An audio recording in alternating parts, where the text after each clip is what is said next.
The Quest That Proves the Man by Gary S. Watkins. Get up. Asher felt the kick to his foot more than he heard the command. He rolled over on his pallet, bleary eyes struggling to focus. His father, Jace Woodrake, the old scout, stood before him with his usual sour expression. High boots, doeskin leggings, and a belted, stained green tunic covered the wiry frame. Must be another field guard patrol, thought the youth, propping himself up on his elbows and trying, unsuccessfully, to stifle a yawn. Another late night at the Gold's Roast Tavern, eh? Playing and singing for drinks and a few coins? I'd hoped you'd have learned a real trade by now. The old man dropped a large oilskin-wrapped package next to Asher. Open it. The boy stared quizzically at his father, but did as he was told. He found a short sword within the folds of the leather, in serious need of repair from the look of it. The grip had rotted away, the underlying tang exposed. The blade, double-edged and tapered to a point, displayed several tiny pits and nicks.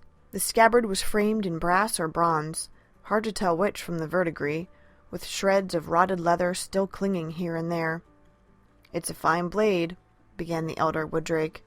"Or at least it will be, once you've ground out the nicks, oiled the blade, and replaced the grip and scabbard with something that speaks to your valor. I found it on patrol near the Giant Step Mountains. Apparently its previous owner offended one of the cave giants and caught a boulder for his trouble." "I don't understand. Is this a gift?" "A gift?" Jace snorted. "No, not a gift. A test. It's but a fortnight till your 17th birthday. You're nearly a man. Time for the stalking." "The stalking?" Asher retorted. "The outdated trophy hunt to prove you're a man? That stalking?" In the early days, when the land was newly settled and villagers still hunted for much of their needs, the stalking was a rite of passage for a young man to prove himself. He would venture into the woods with little more than a weapon and not return until he had made a kill. The more formidable the beast, the greater the prestige. Some trophy would be retained to represent the hunter's prowess. A wolf's pelt might be fashioned into a cloak, a stag's antler into a weapon grip, and so on. The finished piece would be presented to the hunter at a celebration for all to see. With the clearing of the land and the growth of the city, the ritual had mostly fallen out of practice. About the only ones who still performed the rite were... "The field guard. That's what this is about, isn't it? It's not about me at all. I'm not in the field guard. You are."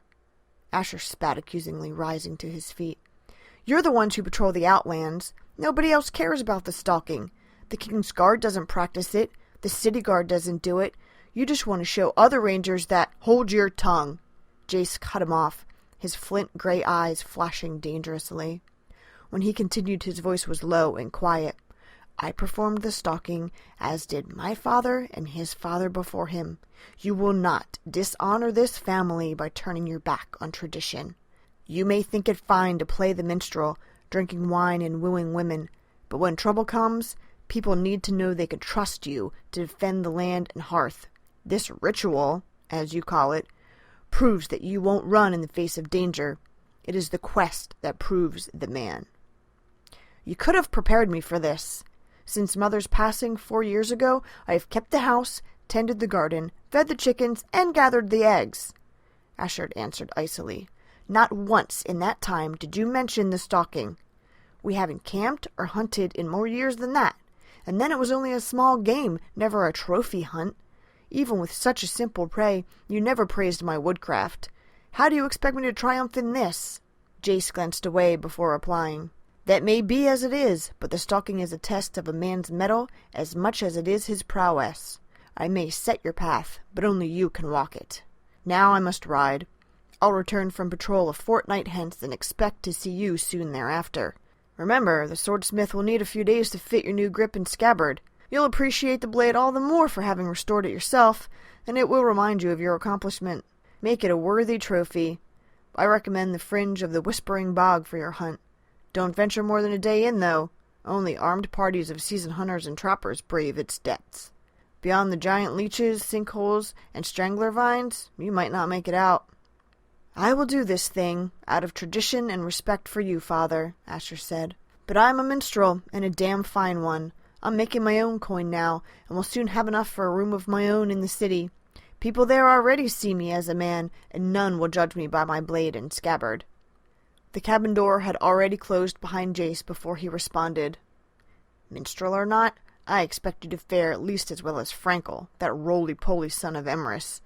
Last summer he returned from the hunt with a crag lizard. A crag lizard! And a small one at that, barely an arm's length!" Asher arrived at the Whispering Bog 5 days later.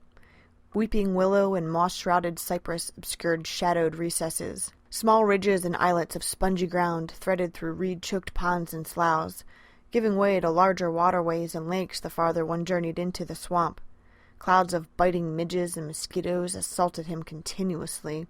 Croaks, whistles, and hisses punctuated the drone of insects. He had hoped to find an easy target, like a lazy, fat moss viper sunning itself on a log, but no such luck. As the sun slipped past its zenith, Asher realized he would need a better plan if he was going to succeed. A few miles in, he found a suitable campsite for the night, a small island with a large spreading willow. A shallow fork of 3 broad branches provided a reasonably safe place to sleep, and a nearby snag had enough dry, dead branches for a modest fire. The silvery silhouettes of fish flashed just beneath the water's surface. Before long his belly was full, and the smoke from the fire granted some small relief from the mosquitoes. He pondered his dilemma as the fire crackled. How could he catch a worthy creature when all he had was a second-hand sword? He'd sharpened and oiled the blade, and wrapped the tang in rags, but it still only made for a passable weapon. Just about every creature here could outrun, outclimb, or outswim him. He'd just have to outthink them. Asher thought back to the camping he'd done with the old man when he was younger. How he wished he'd paid closer attention. A sudden movement in the brush to his left caught his eye. He'd tossed away the fish heads and bones after he'd eaten. Now something small and quick, he wasn't sure what, had made off with the scraps. A thin smile crossed his lips as a plan finally began to take shape. The hunter rose with the dawn. Before setting off, he scooped up handfuls of the stinking mud from the water's edge and spread it over his hair and skin, hoping to foil the mosquitoes. Next, he broke off several branches from another dead tree, each a couple of feet long. He sharpened their tips and lashed them together with willow bark to create a crude grate. He spent more time braiding cattail strips to make a serviceable cord. Satisfied with his makeshift gear, Asher crisscrossed the bog until he found a stream-side muskrat burrow. As with most such dens, this one had an opening in the stream bank and an above-ground exit a few feet inland. A nearby bush provided cover for him to watch and wait. When the muskrat clambered into its lair an hour or so later, Asher was ready. He jumped forward and drove the grate into the soft mud of the stream bed, caging the muskrat, which he dispatched quickly once it tried to escape through the back door. Pleased with himself, Asher gave a fleeting thought to binding his sword grip in musket fur, but quickly dismissed the notion. The next step would not be so easy. Moving deeper into the bog, Asher searched for a fairly tall, flexible sapling. He had seen his father make snares with such trees before. After several minutes, a great deal of grunting, and a nearly broken nose from a premature firing, Asher had set the trap. The snare consisted of a noose he had fashioned from the cattail cord tied to the bent sapling, with the muskrat carcass serving as both bait and trigger. The meat lay just inside the noose, bound to the tree with a single willow strip threaded through a notch in a stake. Any animal that pulled the meat loose from the stake or chewed through the willow strip would trigger the trap. The tree would thrash violently upward, snaring the animal in the process, at least in theory. Satisfied with his handiwork, Asher strode down the path to a clump of reeds where he could lay and wait. He jumped a few minutes later when a horsefly bit his neck. All the hard work and sweat must have eroded his protective layer of mud. He began to dig out more mud to smear on himself, but the densely packed reeds made it hard to get at. Wandering further down the trail, he came to a shallow, muddy pool with only a screen of overgrowth. He parted the reeds and waded into the mud, which scooped easily from the pond's smooth bottom. As he leaned in for a second helping, the pool erupted in a spray of slimy water and a screeching wail. A sickly yellow worm, as thick as his arm, sprang at him with its fang-filled maw. Asher lashed out with his short sword, slashing a few inches below the creature's jaws. Green ichor spouted from the fatal wound with a stench far worse than the swamp mud, prompting Asher to vomit. He straightened just in time to see a huge blue dragonfly streaking at his head. It was easily as long as he was tall and moving faster than Asher would have thought possible. He quickly tried to backpedal, but his boots had sunk into the mud, throwing him backwards onto the bank. It turned out to be a fortunate accident, as the dragonfly's snapping mandibles narrowly missed him, passing over in a blur. Asher scrambled back up the trail, first on all fours, then running low to use the tall reeds for cover. The giant insect made 2 quick crossing passes, but the reeds interfered with its wings. It quickly aligned itself with the trail for its next strike. He had never run so fast. The drone of wings grew deafening. Rounding a bend in the trail, he saw his snare. The baited trap had drawn a caiman, a young one, but the reptile struggled to rip the muskrat free. The damn tree held fast. Asher tried to pull up, but a sudden painful bite from the dragonfly and his own momentum forced him forward, sprawling out of control. He crashed to the ground, caiman, man, and snare hopelessly tangled. Mercifully, darkness overtook him. The sound of buzzing filled the air. Night became dusk as Asher forced his crusted eyes open. His whole body ached, but his head seared in agony. Reaching back, he felt a long, ragged tear where the dragonfly's mandibles had ripped his scalp. Apparently, the blood had drawn flies. The caiman lay on its back, not far away. Asher's fall had crushed the lizard, snapping the snare's cord in the process. The recoiling tree severed the swooping dragonfly just behind the head. More flies swarmed its fractured cobalt corpse on the other side of the trail. The return trip to town took a bit longer, due to the injuries he'd suffered. A woodcutter's wife had been kind enough to clean and dress his wounds. As he passed through the gates, he spotted Jace talking with a guardsman by the paddocks. His father turned, and noticing his bandaged scalp, looked at him expectantly. Asher reached into the large leather bag he carried and pulled out the caiman.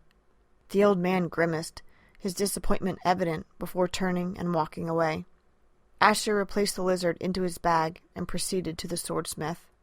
3 nights later, the field guard gathered in their hall for a feast and celebration in honor of Asher's becoming a man.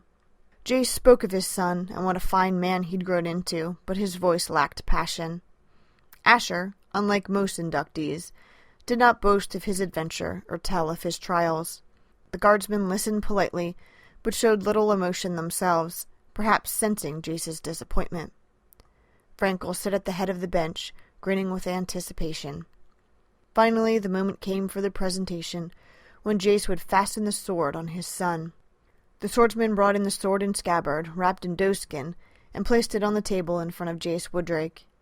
The old scout stood and spoke as he worked the wrappings loose. "And so Asher left a boy and returned a man. May this fine blade speak to all his accomplishments now, and—" Jace stopped abruptly, the words falling away as he raised the sword from its packing. Brilliant flashes of sapphire and emerald reflected in the firelight.